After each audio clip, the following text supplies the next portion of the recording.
Ndugu zangu, jana nilikuwa napitia comment, yakutana na comment ya kijana mmoja wa CCM.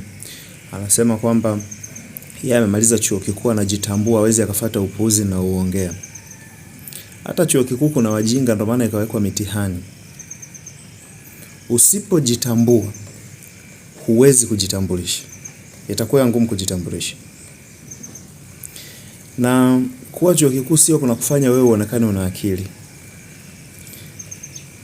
Wajua nilichokigundua, vijana wa Tanzania badala ya siasa wanahitaji kufundishwa nidhamu na maadili ya kuzungumza na usikivu. Ndio kitu nimegundua natakiwa kufanya kwa sasa.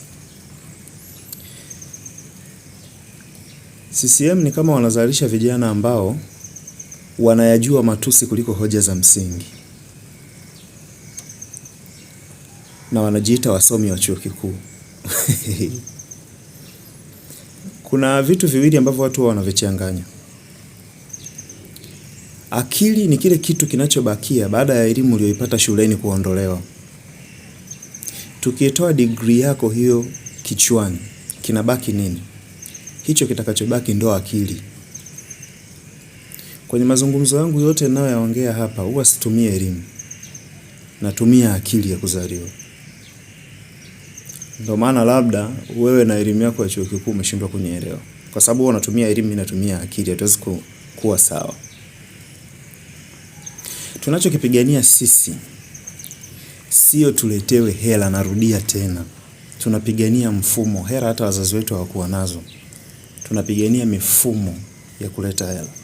Na mwingine mle akalalamika kwamba wewe ni haki gani unayoitaka sio nini? Sisi tuna amani. Sema haki gani? Wewe unatangaza amani ukiwa umeshika upanga. Nasikitika sana kuona ni maneno yanatoka kwenye vinywa vya wasomi, lakini nilichokijifunza ni kitu kimoja. Kwanza, Watanzania mna chuki sana. Sana. Na dawa ya chuki sio chuki, dawa ya chuki ni maarifa. Ndio maana nimegundua natakiwa badala ya kuelekeza mambo ya kuhusu siasa, nitaelekeza jinsi ya kuwa na maadili ya mazungumzo. Ndio kitu cha kwanza ambacho Watanzania wa tiba wanaoitaka, vijana wa Kitanzania. Mambo ninayoongea nyie mnaweza msiyaelewe leo.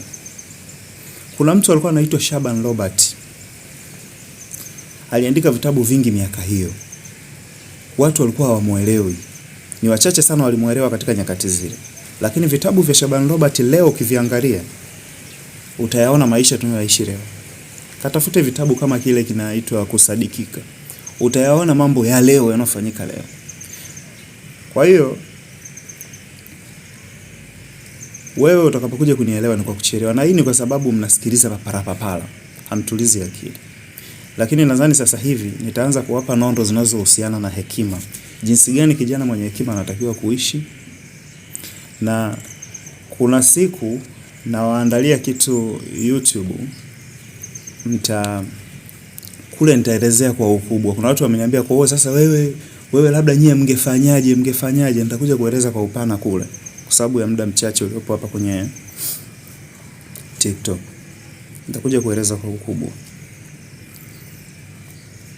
Jamani, kuwa na hofu na kitu